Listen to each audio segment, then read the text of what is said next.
시청자 여러분 안녕하십니까. 지금부터 저는 개념 안보 정도를 시작하겠습니다. 자, 이번 시간에는요, 지금 방금 보도되고 있는 내용인데, 지금 그 윤석열 대통령이 바로 이제 어제입니다. 어제 김계리 변호사 그리고 배의철 변호사하고 조찬을 같이 한 것으로 그렇게 지금 알려지고 있는데요. 자, 이거는요, 지금 이제 김계리 변호사가 본인의 SNS를 통해서 이거를 공개를 했습니다.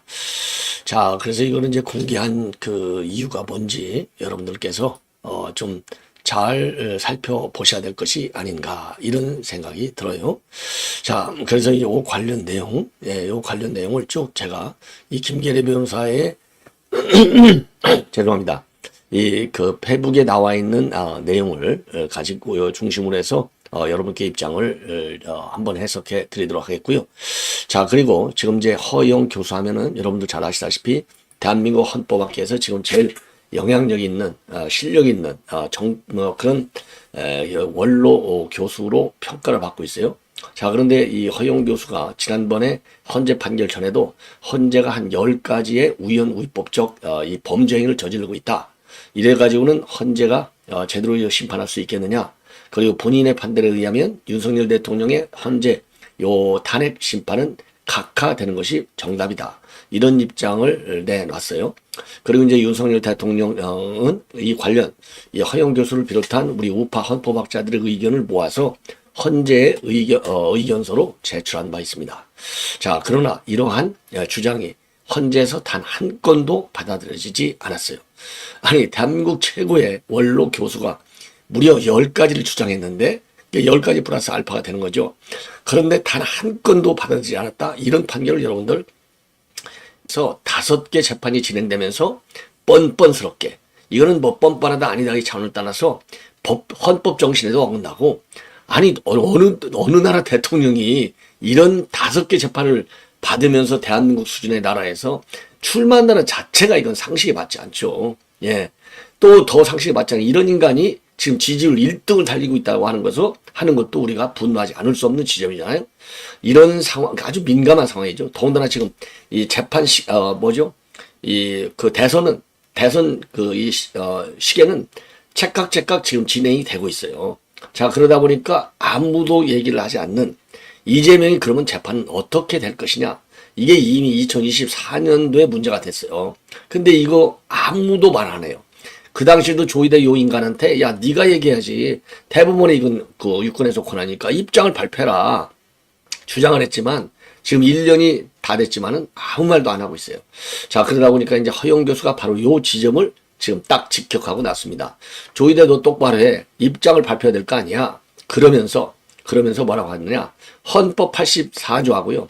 헌법 68조 2항 이 2개를 근거로 해서 하나는 형사상 소출을 받지 아니해야 한다는 거, 내란 외환죄 빼놓고는. 그리고 이제 68조 2항의 경우에는 대통령이 고리됐을 때는 다시 재보궐선거를 해야 된다. 요 규정이거든요. 요거를 종합적으로 볼 때 헌법의 취지는 이재명이 너는 반드시 재판을 받아야 되는 거야. 요 주장을 하고 있는 거예요. 그런데 지금 현실적으로 지금 벌써 사법부 뒤집어져 넘어가 버렸잖아요. 재판이 제대로 진행됩니까? 왜? 아니, 국회에서 체포 동의안을 가결하거나 말거나 법에 의해서 무슨 감치 명령도 내리고 체포 영장도 집행하고 요청하고 그래야 될 거 아니에요. 하나도 안 하잖아요. 하나도 안 해. 이게 지금 대한민국의 사법부예요.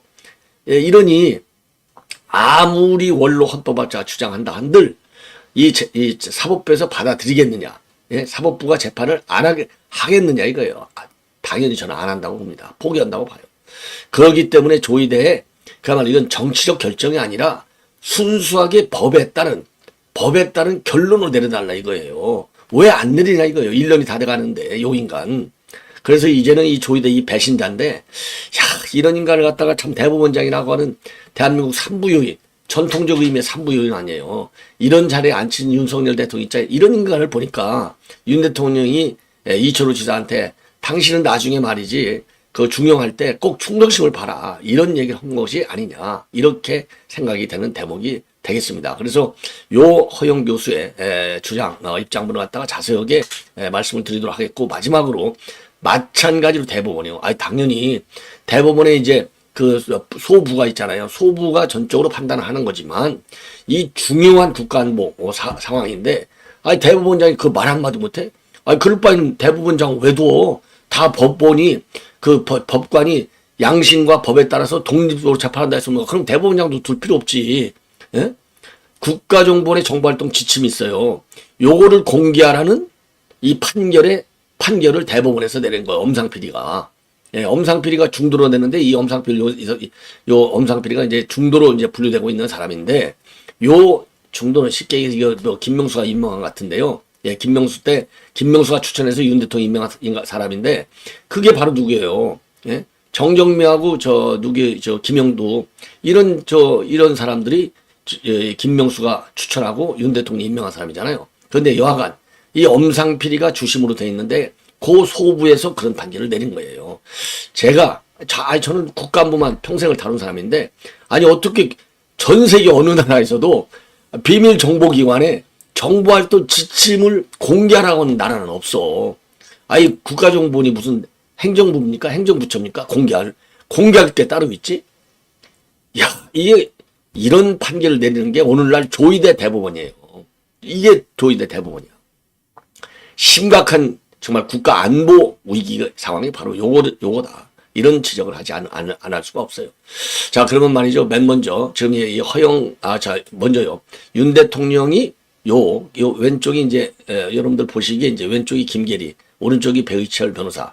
둘이서 연수원제 1기 선후배 사이인데, 이 배 변호사가 이 김계리보다 1년 선배라고 그래요. 그래서 연수원 때부터 둘이서 굉장히 친한 그런 신뢰 관계가 있다고 합니다.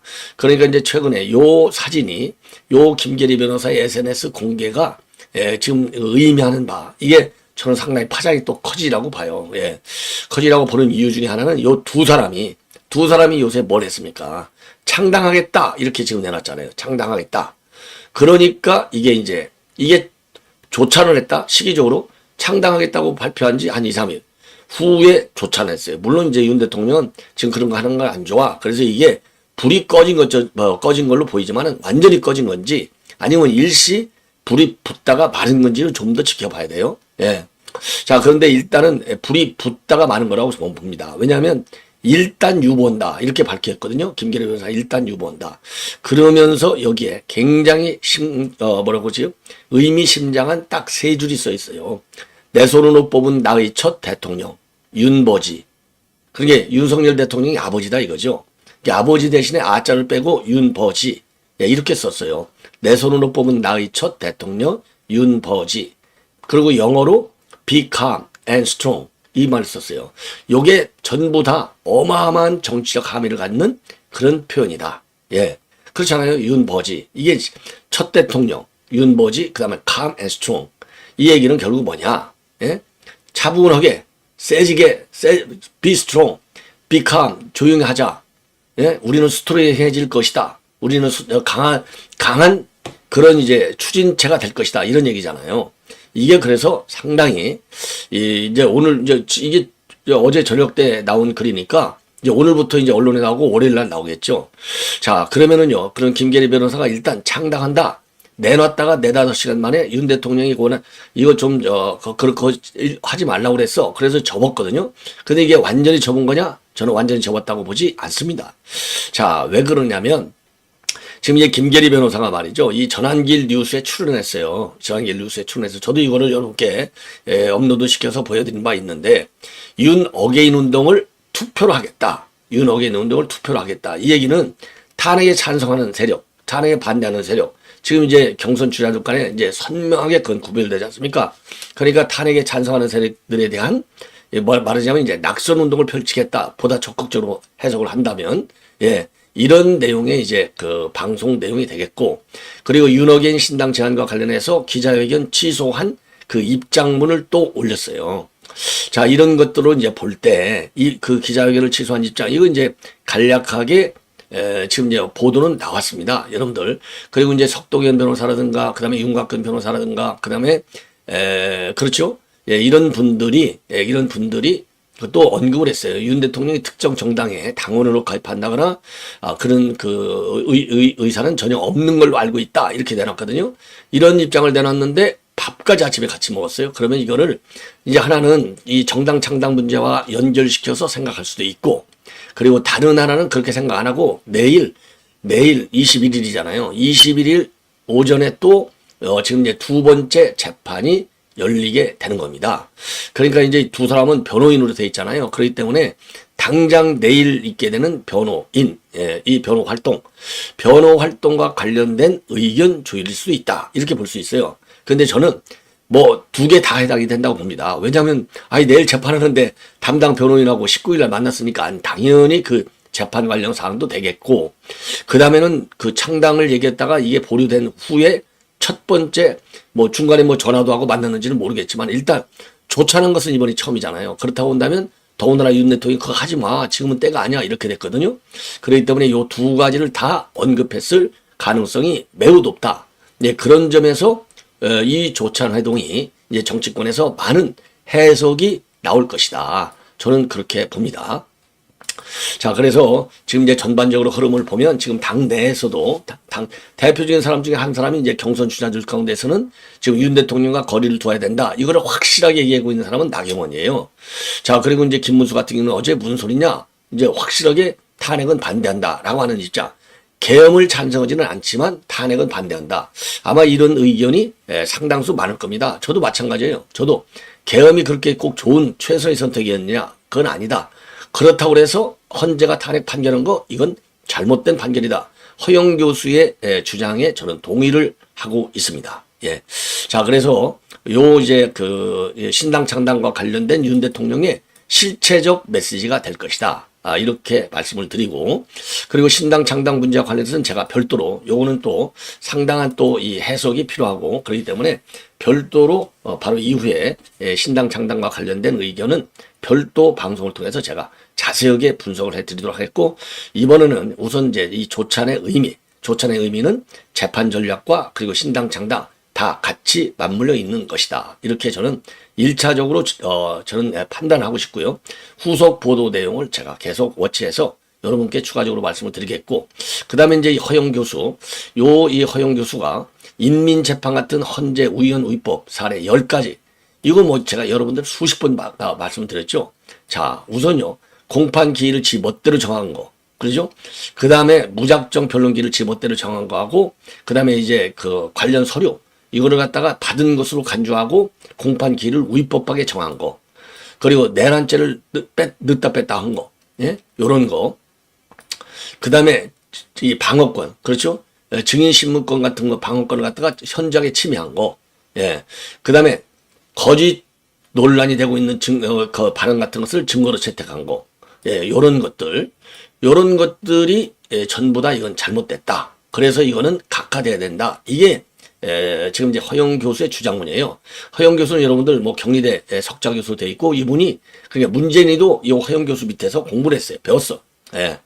자, 그런데 요 허영 교수가 지금 주장하고 있는 게, 지금 시사 저널을 통해서 인터뷰를 아주 자세하게 했습니다. 시사 저널을 통해서 인터뷰를 했어요. 4월 15일 날 역삼동에 위치한 사무실에서 지금 인터뷰를 했다라고 돼 있거든요.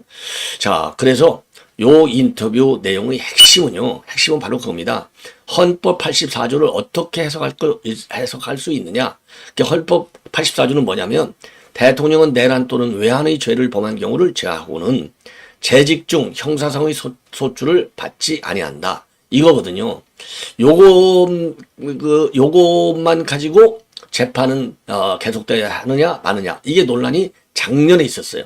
근데 여기에 지금 허영 교수가 추가적으로 문제 제기하는 게 아니라 헌법 84조만이 아니고 헌법 68조 2항에 들어가 있는 요 내용, 요 68조 2항은 대통령이 고리된 때 또는 고리가 이제 탄핵, 이게 이제 고리된 때잖아요. 예.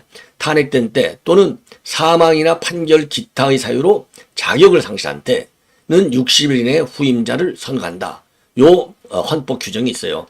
요 헌법 규정 두 개를 가지고 종합적으로 이거를 판단해 보면 68조 2항인 겁니다. 이번에 지금 고리됐잖아요. 파면. 그러니까 탄핵돼갖고 파면된 것이 이제 고리된 것이고, 대통령 당사 사망 또는 판결, 기타의 사유 이렇게 돼 있거든요. 그러니까 지금 이재명은 판결 또는 기타의 사유예요. 사유로 자격을 상실할 때, 지금 판결은 계속돼야 된다 이거죠. 요 말만 보더라도 판결의 사유로 자격을 상실한 때는 보궐선거로 되어 있잖아요. 당선자가. 그러니까 이재명이가 당선자가 돼. 예? 당선자가 돼서 대통령이 됐을 때는 판결 기타의 사유로 자격을 상실한다. 그러니까 이제 유죄 판결을 받았을 경우에, 예? 금고 이상의 유죄 판결을 받았을 경우에는 후임자를 선거한다 되어 있잖아요. 그러니까 요거하고, 그리고 내란 또는 외환죄 이외에는 소출을 발휘한다는 요 규정하고, 요 두 개를 합쳐서 해석하면 너는 재판을 끝까지 받아야 돼. 이거가 되는 거예요. 그리고 이제 헌법 84의 논란 뭐냐.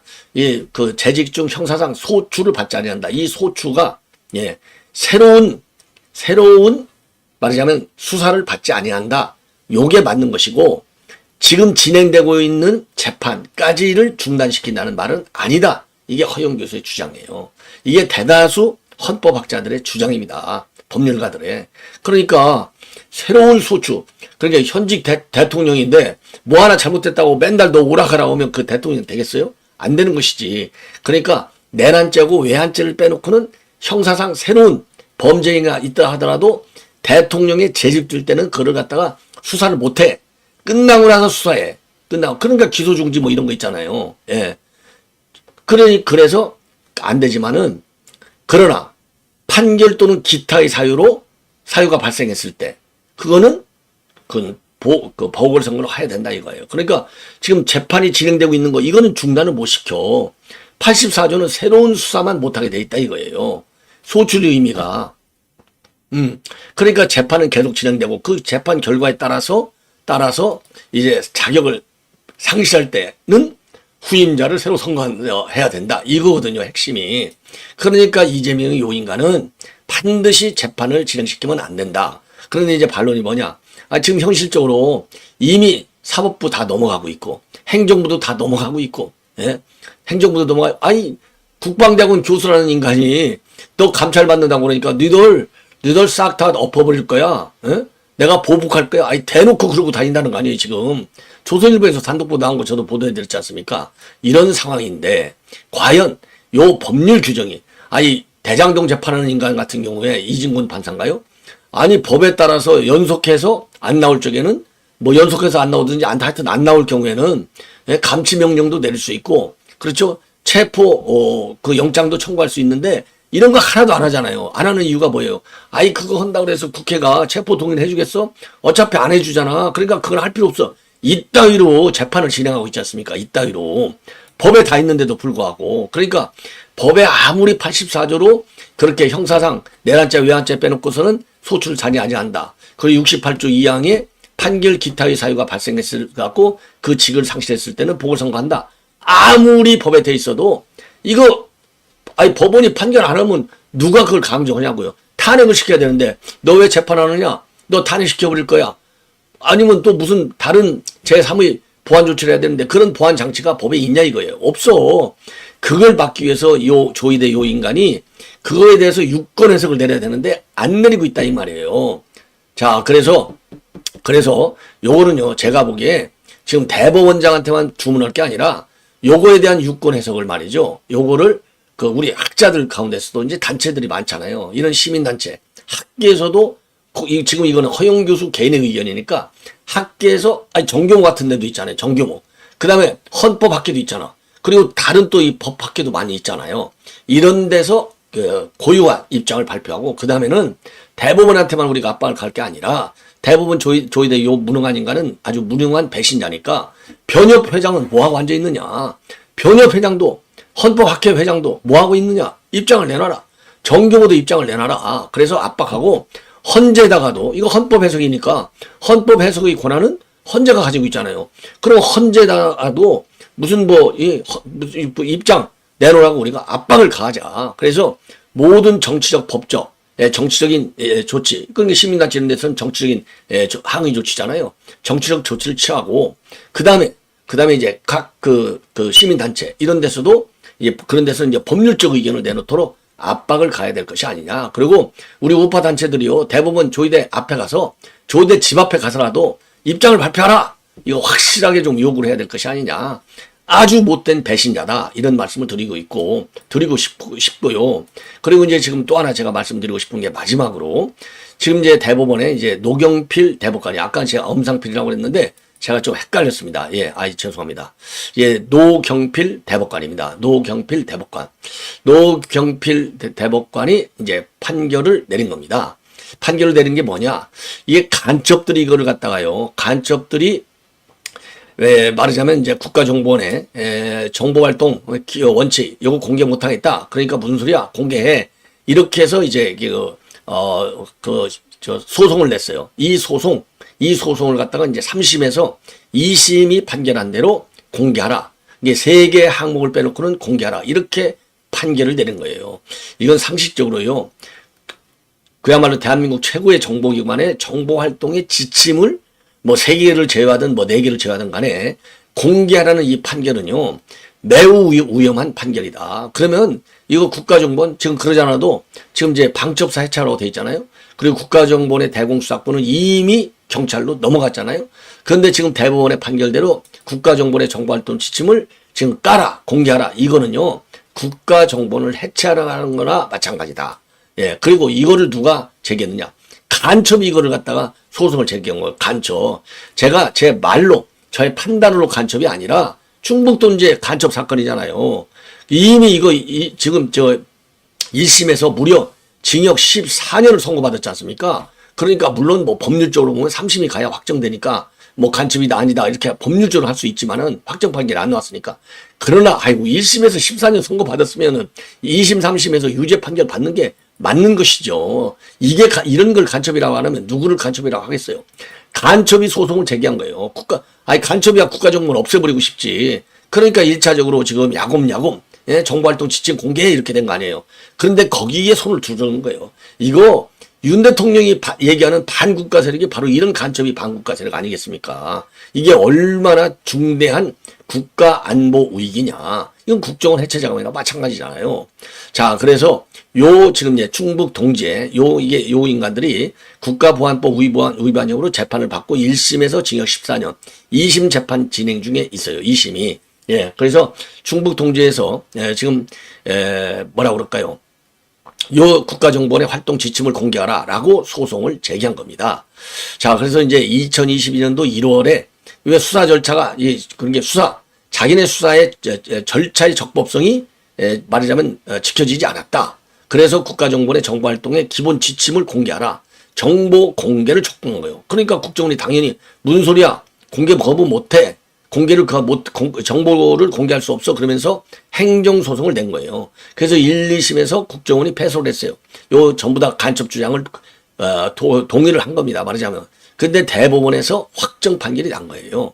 국가정보원의 국가정보활동 지침은 국정원법 4조 2항에 따라서 국정원 직무수행의 원칙 범위 절차를 규정한 문건이고 12개 조항으로 돼 있는데 1심 법원은요. 7조를 제외한 11개 조항을 전부 공개하라.